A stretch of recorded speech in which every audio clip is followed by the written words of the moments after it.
Are you manly or womanly enough to take on the challenge of converting a retired ambulance into a camper van / RV?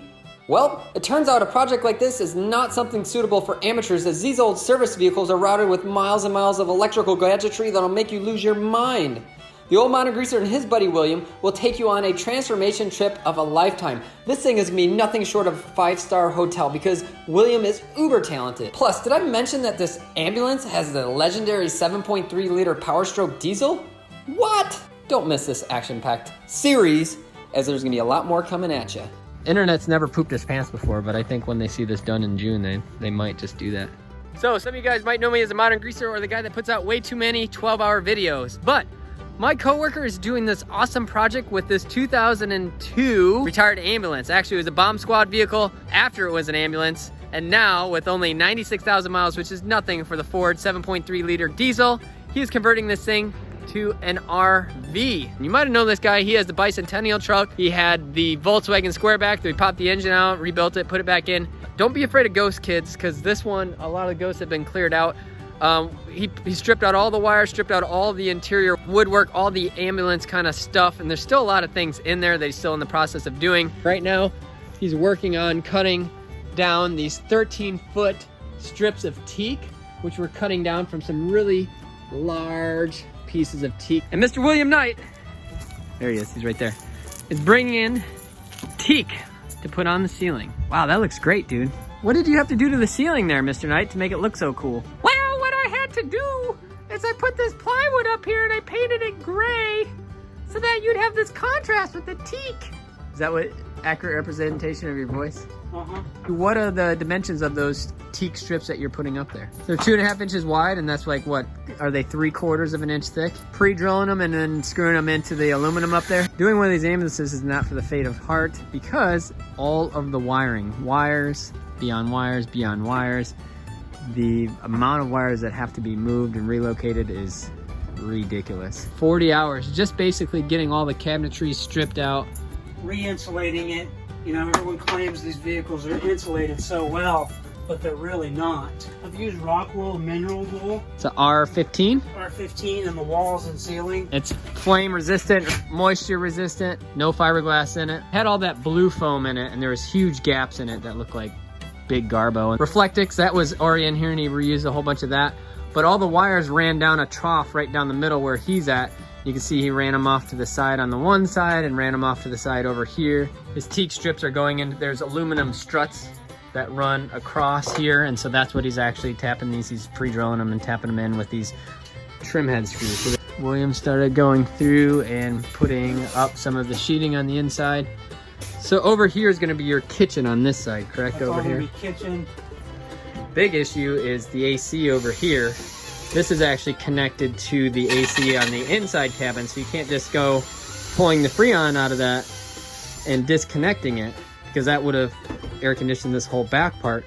He has to somehow figure out where that copper connects to the AC that's under the hood of this thing, cut it, Freon gets re-injected so he has the inside cabin heat, because you're going to put in, what is it? I'm putting a residential mini split. The mini split, which he's hoping to put up here and then having the condenser outside. You see the big nasty AC lines that go out to the front of this thing where there's a big huge AC unit. Up there, that's part of that whole, you saw the lines that were coming in from the outside, that is for the air conditioning system that is up there on the top. So that's gonna be the biggest thing that none of you do-it-yourselfers like William or anyone that wants to do this on a budget. That's something that's beyond the scope of, all right, you have to seal that off, having the right tools, connections to pull the Freon and reinsert it. They had a vent, right? This vent here went from here and it brings in fresh air, or it used to back in the ambulance type day. It was an exhaust vent. It exhausted air out of the ambulance. Gotcha, so when passengers crapping their pants and it's taking the smell out or whatever. But you should have left hooked up, bud. That? Because all your farts, you know. Yeah. So then this here, so if his kitchen's gonna go here, this is actually an outside box. Take a look at it. One thing that your door locks currently work, right? Yep.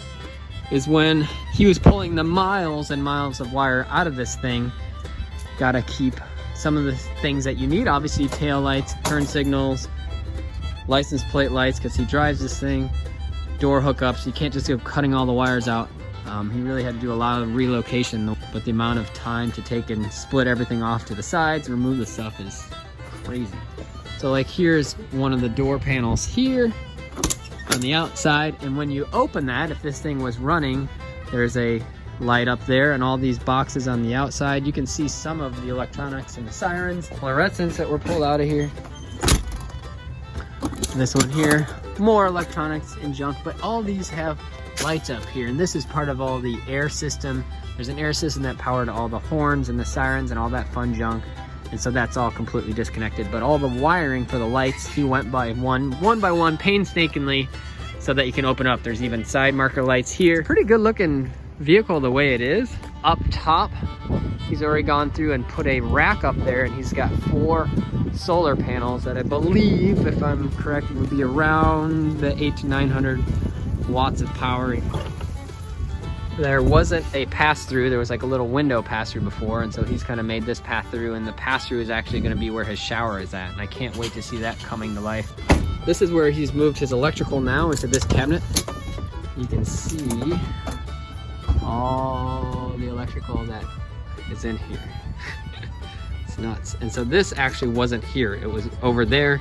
This panel was over on this, and so this has been removed, and he's put a whole put a wall back here to attach more stuff. So this is going to be kind of his electrical room, so to speak, that he can access stuff. And then that panel, you can see from the inside, actually goes out back and over where his shower is going to be. More storage under here, more electrical stuff. Lots of crazy. Look at the old clocks and stuff that was in here. It's just nuts. All the lines, they had suction lines and all kinds of wild and crazy things going on.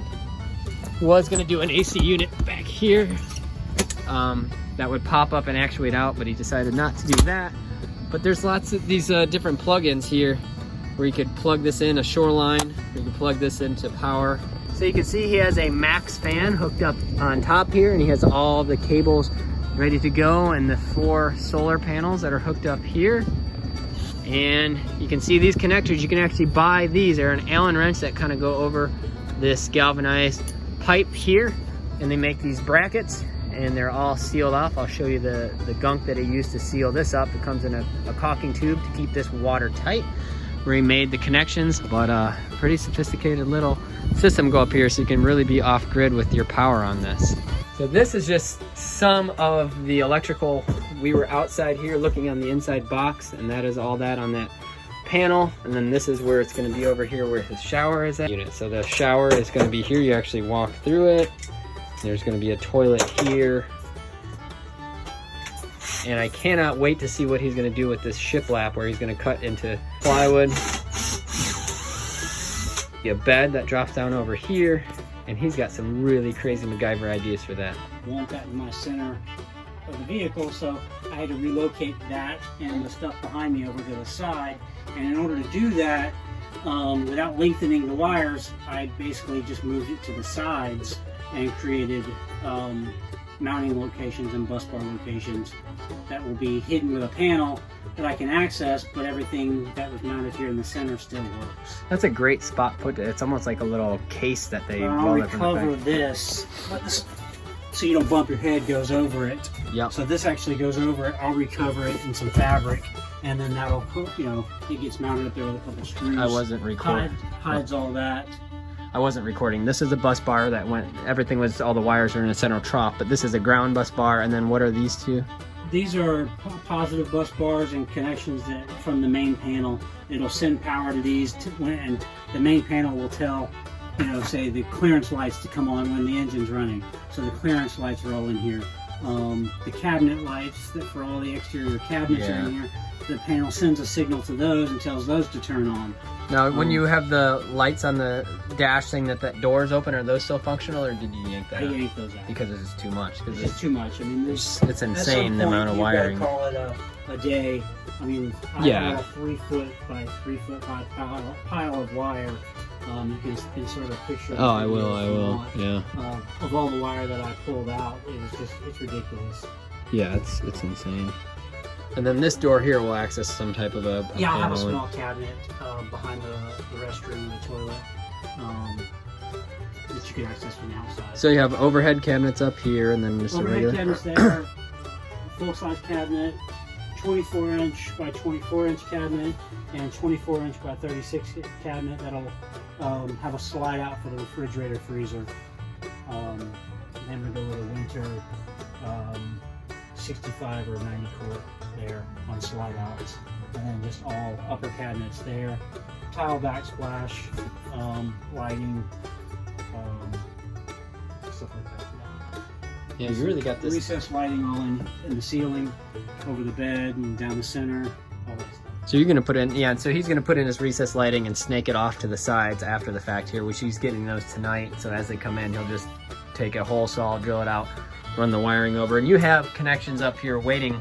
Yes, it's all waiting and ready to go. Where are you not gonna connect them to these bars, these bus bars? No. These have been relocated, these ones up here, These obviously. are from the center also. These are from the center, damn, and then moved off to the sides. And Yeah, then so you got your left turn signal, your more compartment lights, so that panel sends back a signal to these and tells these to turn on.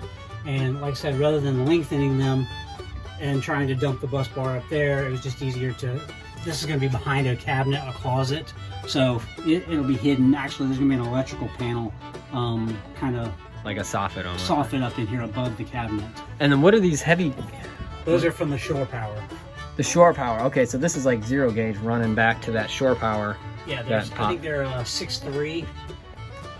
And they're still connected, the shore power? Yeah, those are still connected. They're going up here to go into the 3,000 watt inverter. And how much, what's the 4 panels up top? It's pulling 900 watts? 940 watts of solar. 940 watts of solar. So then you have your battery. 235 a piece. You can have 3 batteries. 3 to 4 batteries, 200 amp hour a piece.